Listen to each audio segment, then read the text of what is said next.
So, hi everyone, it's a real pleasure to be here. My mentor, Thea, graduated from Columbia University, and she was always talking to me about how amazing this place is, and now I can understand why. We're going to present to you a use case combining cinema advertising and geospatial data. And it's a really interesting topic regarding audiences, targeting, cookies, and we'll see how a company like NCM is able to tackle this type of problem leveraging Echo Analytics geospatial datasets. So I'm Kadir, head of data at Echo Analytics, and I'm joined today with Greg, who's Senior VP of Technology at NCM. As a quick introduction, we are Echo Analytics. We are a location data company, and our goal is to help our clients have a better understanding of physical places, how people move.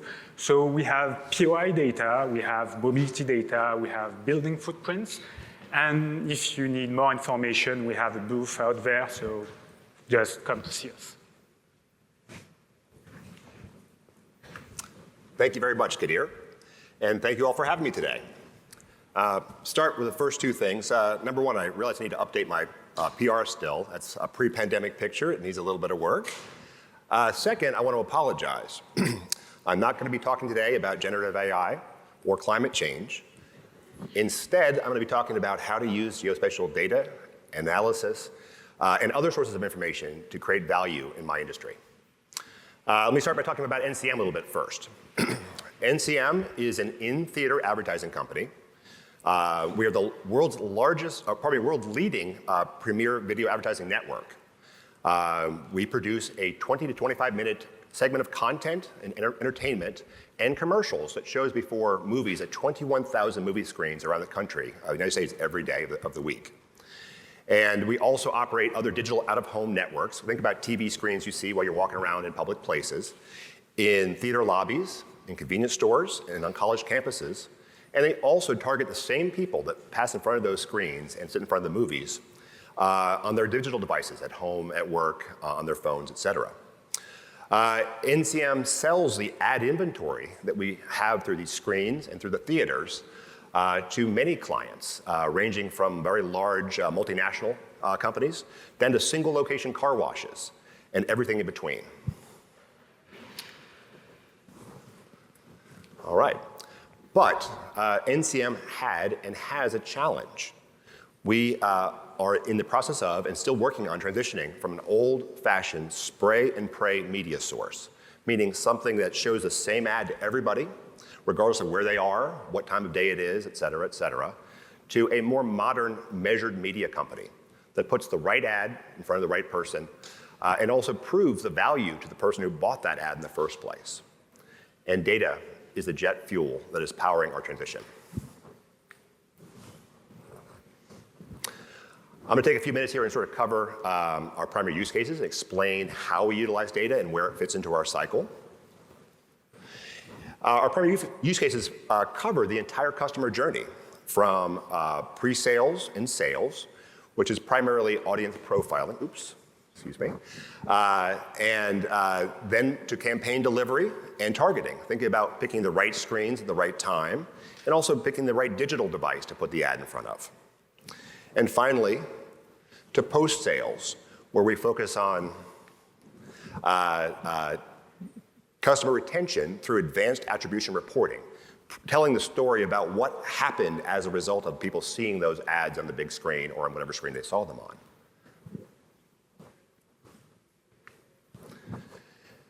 Data is how we know our audience. And by audience, I mean the people in front of those screens. This is the window into their lives that we gain knowledge from.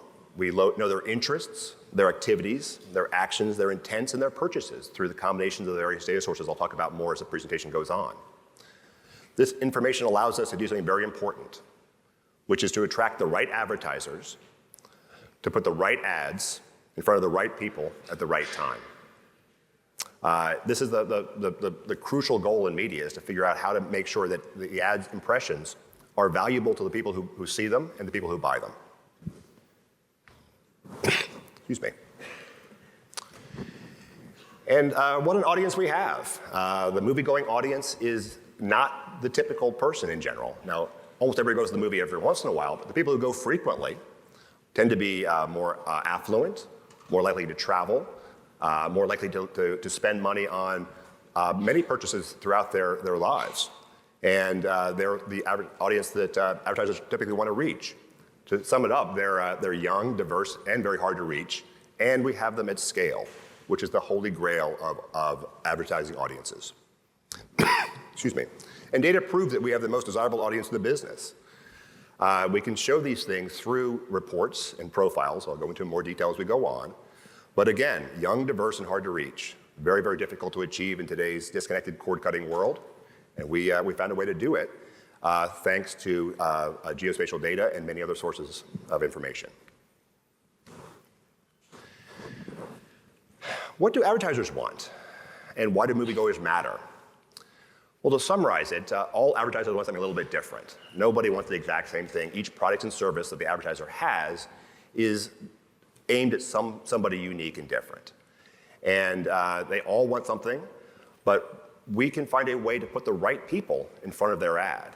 And that's one of the differentiating things about our media source, and it is driven by the fact that we now know where people are and who's in front of those screens.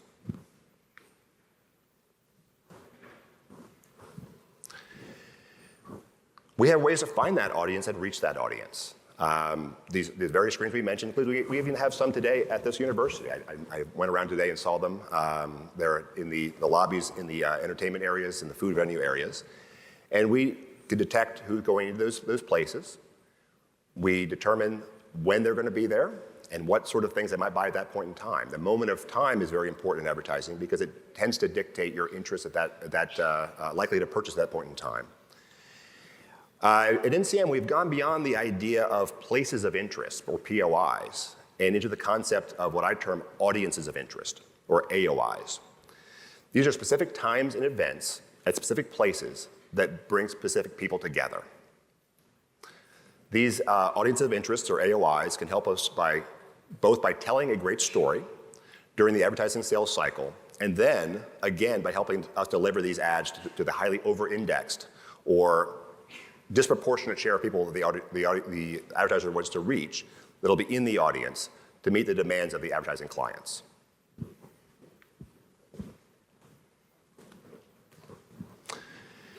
And what does this knowledge do for us? Well, when you're making a sale to an advertiser, it's less about facts and figures. It's less about bits and bytes. It's about evoking an image about why your media is more valuable to them than someone else's. It's about storytelling. And data is the tool that allows us to build these critical stories that will explain why the people in this auditorium want certain products. The people in a different auditorium want different products. If we can tell the advertiser, hey, the people are going to be there today that want this particular thing, then we're going to get that sale. If they think that it's going to be half people that they want to talk to, well, they're going to be willing to pay half as much money.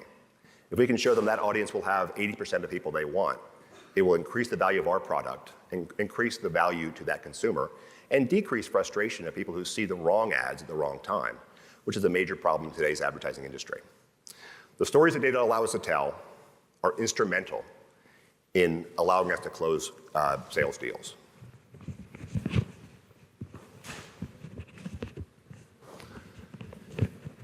We can find stories about our audiences at any and all levels. As I mentioned earlier, NCM sells to all businesses from the world's largest and biggest brands to the smallest mom and pop shops. We can find a compelling story for each of these advertisers. The mom and pop shop is likely to be focused entirely on geolocation. Maybe some time of day advertising, maybe a few venue-specific details, but very different than an international brand. When we're dealing with Toyota, for example, we're able to not just put the ads in front of the communities that are likely to buy Toyotas, but detect who saw that ad, and then put a follow-on ad in their digital device as their week goes on that takes them down the sales funnel from the initial brand building ad that comes about, the big screen, for example, to a RAV4 ad for a client or an advertiser, an audience member who we believe is likely to buy a RAV4 based on other data sources we can buy through JD Powers or Urban Sciences. And these sources allow us to prove a story at front and then create value downstream and then eventually show outcomes. Now, how do we do this? Well, I'm going to first start by saying I have a personal no data left behind strategy. If there's data out there, I'm going to be aggressively evaluating it and seeking to see if it'll bring some new nuance to my business and my ability to reach customers. Sometimes sources are too expensive and may not be relevant, but in most cases, there's a place for data everywhere. If I can negotiate the right price in my supply chain, I will bring that vendor to the fold. And we literally work with several hundred different data providers on a yearly basis. It's very important to us to have this very broad reach. So what do? So on the left side of the chart, I have several sources of data listed here. This is far from all of them, but Echo Analytics, our partner, provides geospatial data, location-based data. Nuvi is our consumer brand, and we have first-party applications that consumers use and give us data in the process.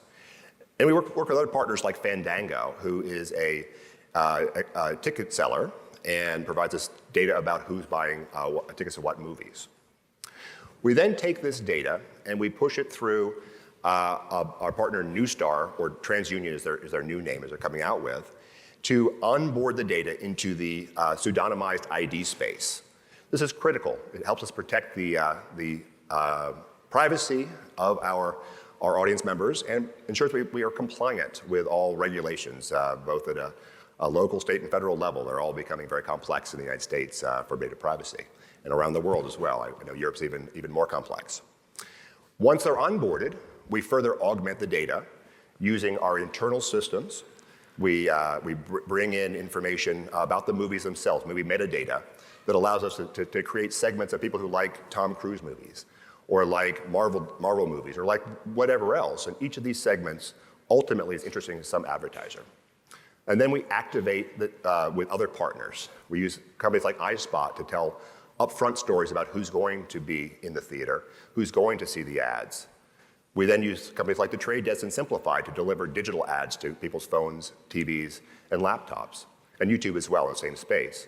And then finally, we use companies like IRI, Video Amp, and Foursquare to help us determine what was the outcome of that ad spend.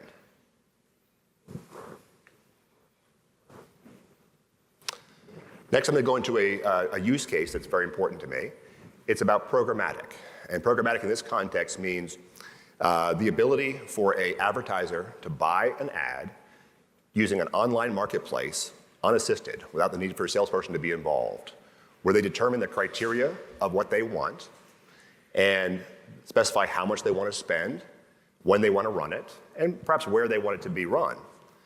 And this sounds simple. It's done today with the digital world all the time, but it's a little more complex in the programmatic digital out-of-home and programmatic CineMedia space, because it's not just one person in front of that device.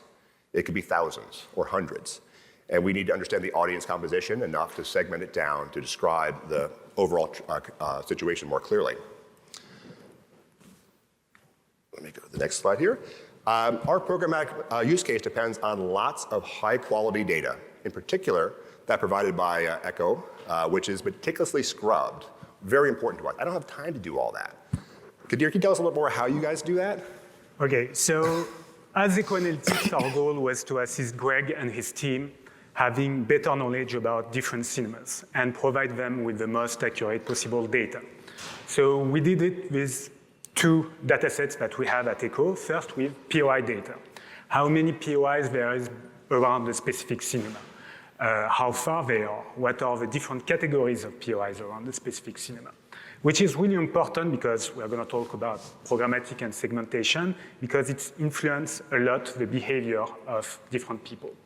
And the second data set we used is Echo Analytics activity data, which is footfall data aggregated and anonymized.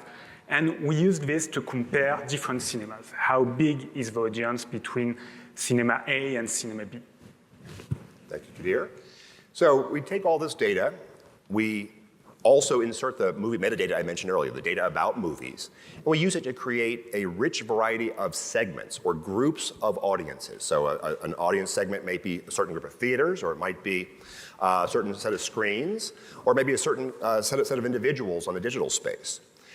We create large always-on segments, things like fanboy segments for people who like to go see Marvel movies or family moviegoers.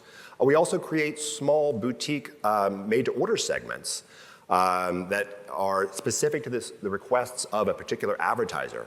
For example, it might be people who like a certain actor, as I mentioned earlier, or a certain director, or people who have ethnic criteria, income criteria, or other demographic information about them that's unique.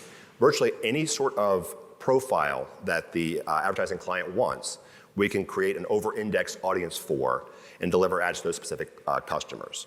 And then finally, we deliver this the same programmatic solution where they can buy these ads online for the theater, for the lobby, and for all their other devices in a brand-safe, privacy, and other regulatory compliant way. Not as easy as it sounds, but we're very excited about this. This is a product we are been in beta with for years, and finally we're going to production this quarter, so very excited about that.